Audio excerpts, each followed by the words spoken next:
I don't know what anybody else does for collector flange gaskets, but I started doing this about 12, 13, 14 years ago or something.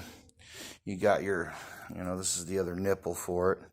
You got this lip right in the middle of there. That's what screws up the gasket. It's just got that little lip. This width is cut in half.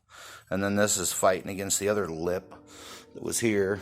So I just get my stuff positioned, center it up, tack it, and I'll just fry it on there.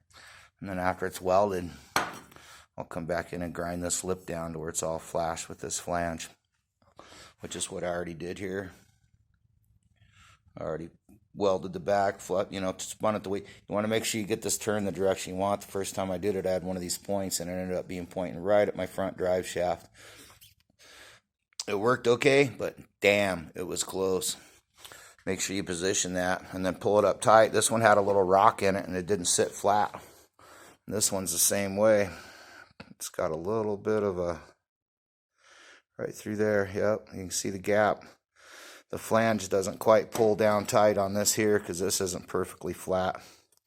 So right out the gate, you're kind of screwed a little bit, because that means this would have been a little loose, and this one would have been a little loose. And so anyhow, just a good shortcut there. Position it to where you want. Fry the damn thing on. I'll come back in and I'll take a small cutoff wheel and I'll clearance the back side of the 3 holes just a little bit where the weld is. That way the nut or the bolt can sit down in there a little bit, and then just grind that lip off. Now you got a nice wide flat seal on there. And then just do the same thing to your other extensions here.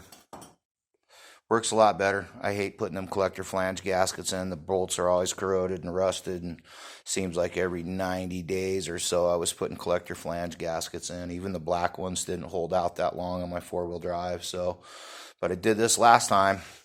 I didn't do a collector flange gasket for 10 years on that plow truck. And the only reason I had to mess with them was because the mag chloride killed the headers, and I had to do new exhaust on it.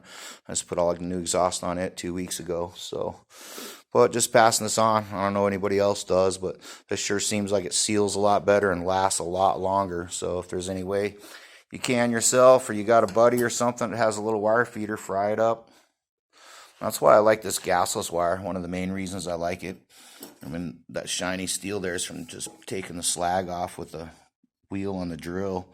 But I didn't even prep this. That gasless wire drill, it deals real well with paint and rust and garbage and stuff like that. If I'd have hardwired it, I'd had to slip the flange back and prep the whole thing and get the paint out of the inside of the flange, on the inside lip here too. And hardwire it ain't happy with all that shit. But that's one of the main reasons I like this gasless wire. It came out all right.